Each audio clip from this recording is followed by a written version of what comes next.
Well, thank you, and I'm here to talk to you about the power of an invitation and how I believe it can change our country, but how I also believe that all of us can be a part of that change. I've been fortunate to live many experiences in my life, but for the most part, the one I'm most proud of is actually serving as a CEO for the Four Host First Nations for the 2010 Olympic and Paralympic Games, because it was the first time in history that Indigenous peoples were full partners in the planning, staging, and hosting of the Games. Never before had it happened, and it happened right here in Canada. And it all started with a cup of coffee in North Vancouver. I remember just after the Games were awarded to our city, sitting with Chief Gibby Jacob, a hereditary chief from the Squamish Nation. He'd been looking for someone to actually help lead the initiative, bringing together Lil'wat, Musqueam, Squamish, and Tsleil-Waututh, the host nations for which the Games were taking place. So he asked me to put together a presentation. And I remember sitting in my kitchen and typing out, and I still have actually the laptop today that I typed it on, but I put together the concept about a secretariat and how four nations could work together. So when I met with him in that coffee shop, he asked me, he says, "What do you think?" And so I pulled up my laptop, put it down, put it in PowerPoint mode, and I said, "Here's what I think we can do. I think with Lil'wat, Musqueam, Squamish, and Tsleil-Waututh, and keep in mind that Lil'wat is actually an interior Salish culture. And then down here in the Lower Mainland, we have Coast Salish. It's already different.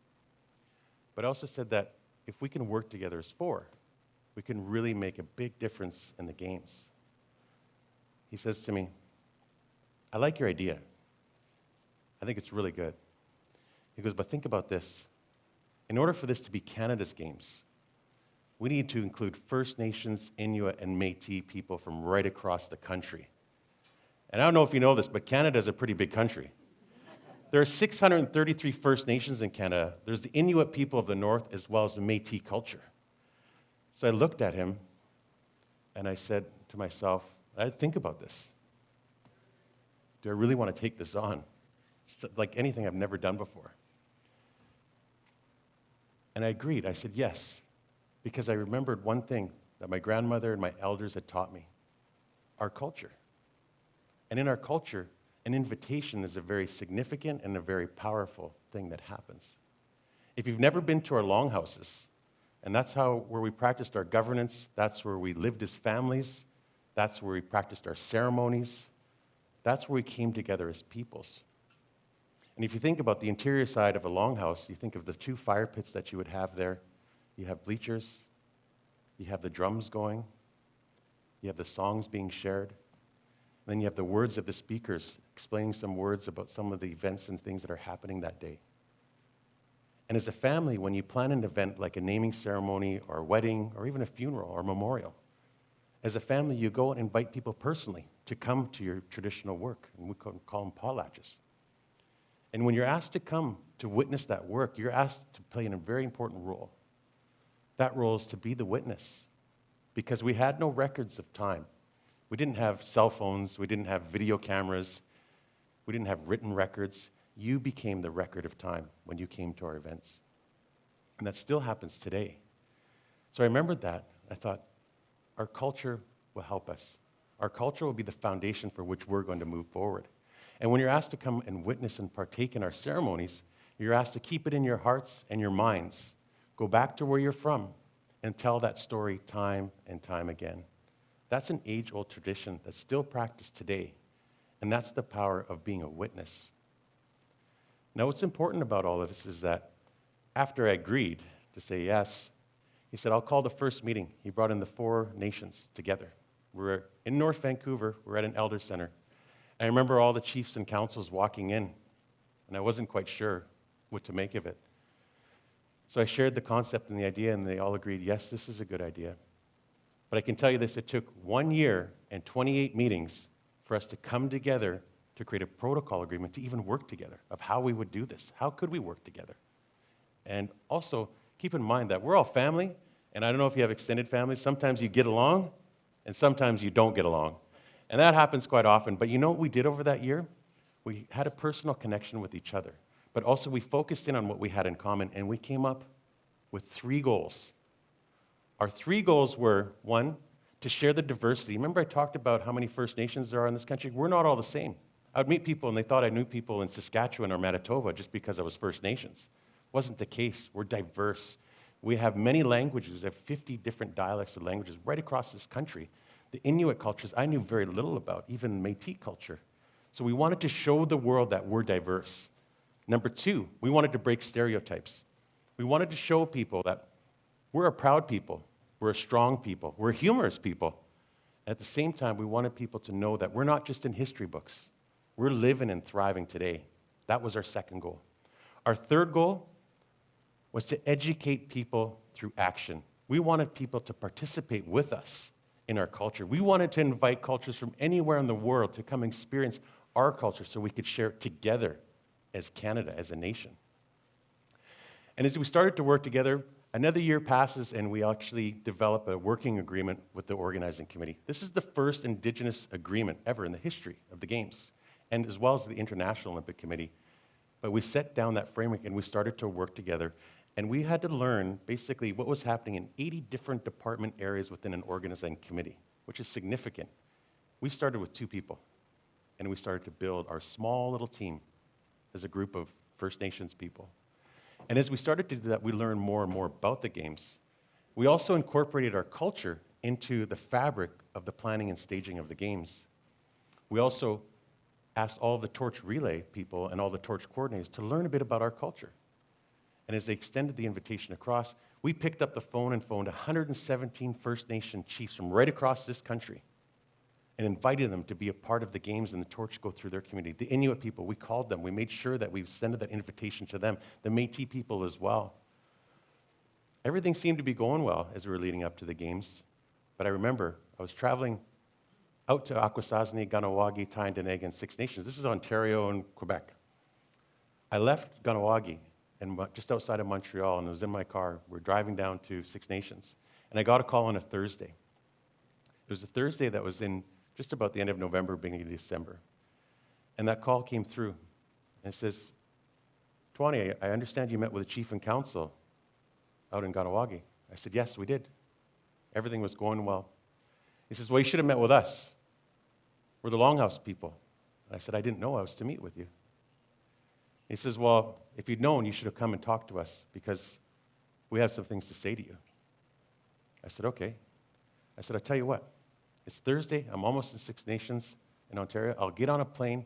I'll fly back to Montreal, and I'll come meet with you tomorrow. He says, good. Come into our Longhouse. He goes, I want to meet with you. And I said, great. I'll be there. Now, I don't know if you know this, but Mohawk people are very strong people. They're very proud people. I didn't know what was going to happen. I didn't even know what I was walking into. Remember I said how diverse our cultures were? We're not all the same. Even though they have longhouses, it's not the same cultural practices that we have. So I walked into that longhouse, and I tried to remember where we've come from this culture of integrity, but also of invitation. They invited me there. I knew it was important, and I knew I had a responsibility. But he says to me, an elder stands up. They're standing on one side of the longhouse. I'm standing on the other. And he says to me, Tewanee, we don't have a problem with the torch relay. We don't have a problem with people in our community celebrating. But if the RCMP and the Quebec police try to come onto our reserve, we're going to do everything to stop them. Keep in mind, the torch was coming through on Tuesday. This was Friday morning. So I had to think about it. He also said to me, the elder, I understand that your lands are being desecrated by the Olympic Games. I stood up. I thanked him for his words and being candid and being precise and clear with me. I said, first thing is I hope that our communities have made a decision to support the Olympic Games and stand up and have our culture shared, but all of the cultures in Canada shared together. And I hope that you respect that decision. And the second thing is when I walk out that door, I'll phone our partners at the organizing committee and say, can we change this? Can we use the Kahnawake police force to actually participate and walk the torch through the 300 meters in their community? Everything seems to go well. I leave. I make a phone call. Everything's going well. Yes, it seems to go. Saturday comes around, it's to go. Sunday comes around, there's an issue. And I understand why there's an issue, and you have to understand this. We're all partners in this, so the RCMP is our partner too. VANOC is our partner. The province, the federal government, provincial government, everybody's our partner. But they're not happy about it. I understand why. Monday morning comes around. I'm on a conference call. I say to our team and to the Bannock team and to some of the senior executives, I said, why don't we bring it in? We're actually partners in these games. Why don't I bring it in? We had youth that were accompanying the torch right across the country. Why don't we get it and we'll bring it into Kahnawake ourselves on behalf of all of us? And so I say, should I book my flight? And people say on the phone, yeah, book it.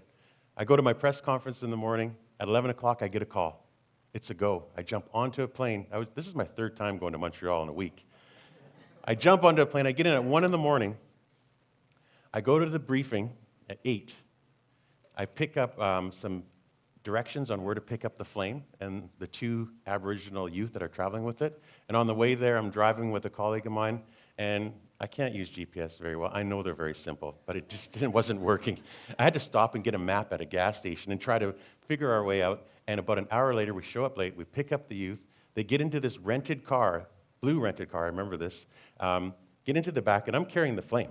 This is the flame for the Olympic Games in the back of this rented car.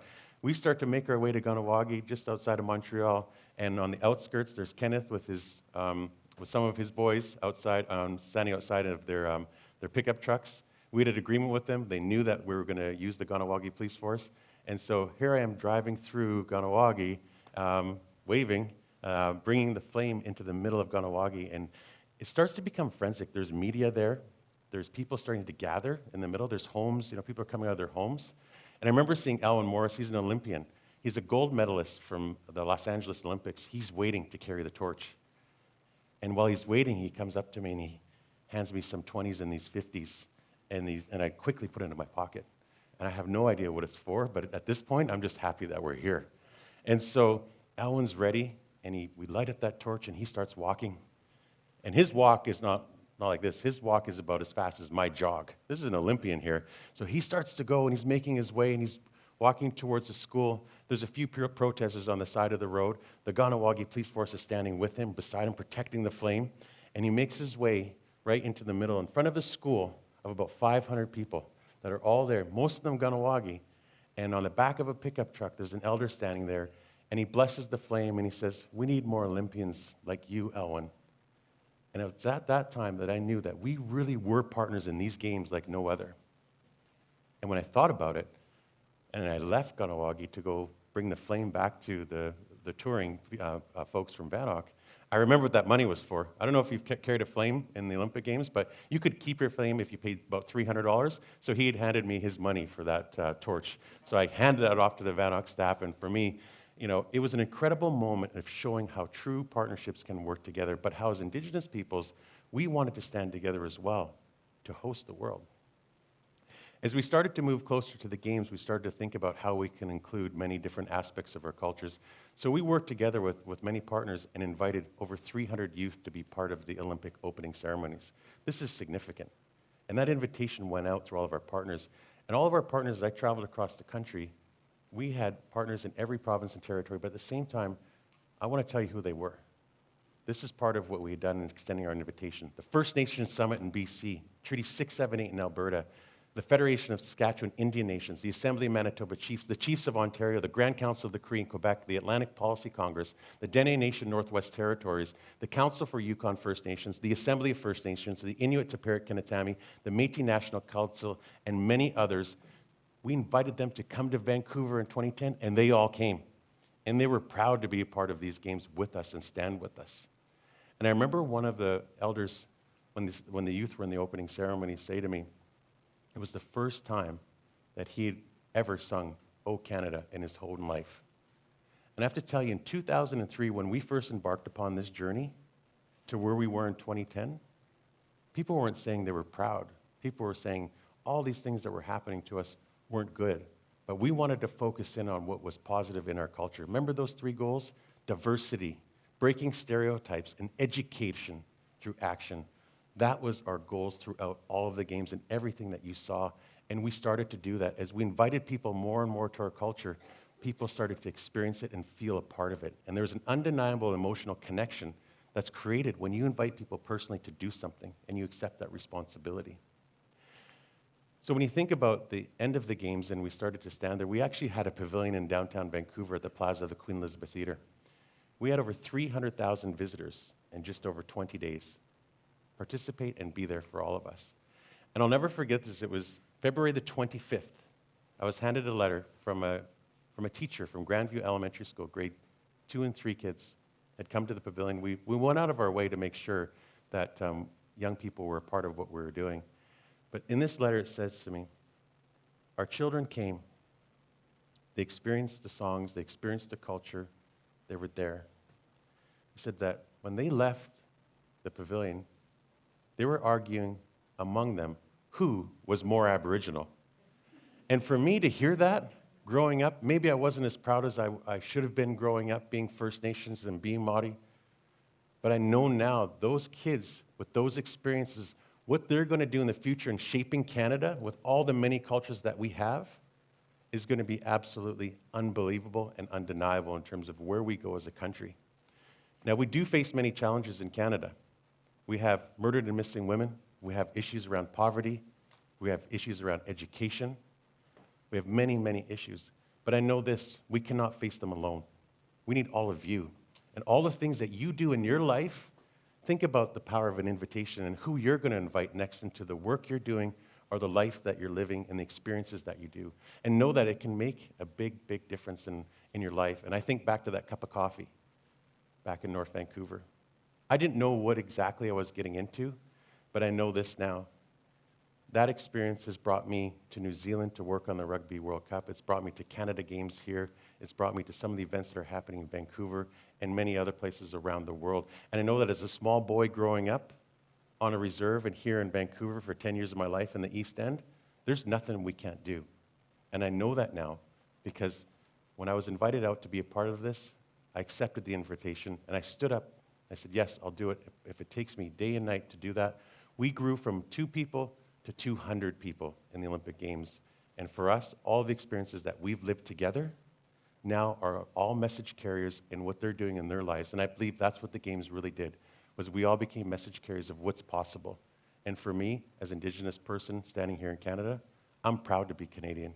And I'm proud to say to you, there's nothing we can't take on together. And I look forward to working with you and other people right across this country and around the world to show the world that we have great models in this country that have been looked at from right around the globe itself.